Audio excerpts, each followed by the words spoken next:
Sini nggak ngargain gue, lu kalau pengen tahu, gua jagoan yang megang Cikiwul. Iya, Pak. Pak. Ada nih gua nih. Iya, paham. Hah? Paham. Masa gua banyak di Iya, sini. paham saya juga. Beberapa waktu terakhir, publik dihebohkan dengan aksi organisasi kemasyarakatan atau ormas yang meminta tunjangan hari raya atau THR. Aksi ini viral di media sosial dan menjadi sorotan publik. Pemalakan ini tentunya meresahkan publik dan menimbulkan kerugian bagi masyarakat. Bagaimana respon pemerintah mengatasi persoalan ini? Sebuah video yang beredar pada Kamis 20 Maret 2025 dan belakangan viral di media sosial menunjukkan seorang pria meminta jatah THR kepada salah satu perusahaan di Bantar Gebang, Kota Bekasi. Dalam video tersebut, pria yang belakangan diketahui bernama Suhada mengaku jagoan dari Cikiwul. Suhada kesal karena proposal yang ia berikan tidak disampaikan kepada pihak perusahaan.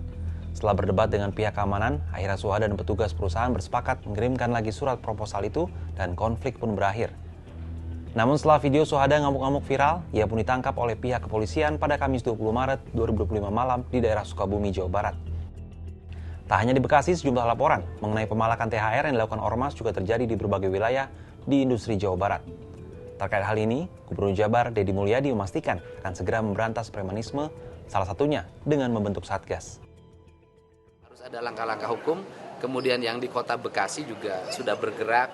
Yang paling utama adalah ke depan itu Satgas itu bagaimana agar cepat ditangani, maka segera dibentuk. Mungkin hari ini, mungkin akan segera dibuat, Senin mungkin SK-nya keluar, Satgas untuk menangani premanisme, dan itu terdiri dari unsur Polri, TNI, dan POM atau PM. Lantas, mengapa ormas tetap eksis hingga saat ini? Meski kita sama-sama tahu bahwa kehadirannya justru banyak menimbulkan kerugian bagi masyarakat. Sosiolog Universitas Indonesia Imam Prasojo dalam wawancara dengan Kompas TV Sabtu 22 Maret menyebut fenomena ormas dan premanisme sebenarnya sudah ada sejak lama di Indonesia. Namun menurut Imam, tidak adanya penindakan hukum yang tegas jika ada pelanggaran yang dilakukan membuat ormas semakin merajalela. Oleh karena itu perlu adanya ketegasan dari pemerintah. Jadi sebetulnya hal-hal seperti ini saatnya ya petugas keamanan itu melakukan transformasi. Kalau mereka itu berkelompok dan memang membutuhkan pekerjaan, ya mari kita pikirkan bersama-sama bagaimana mereka itu mendapatkan pekerjaan ya yang layak, yang wajar lah ya. Dan kemudian ada penindakan yang tegas ya. Kalau perlu ini organisasi kalau terlalu sering melakukan pelanggaran dan bukti-bukti nyata itu jangan terus kemudian dibiarkan gitu loh. Ian Douglas Wilson, peneliti di Universitas Murdoch Australia yang bertahun-tahun meneliti fenomena ormas dan premanisme di Indonesia. Dalam wawancara dengan tim investigasi Kompas menilai, fenomena maraknya ormas merupakan sinyal dari kondisi masyarakat yang timpang.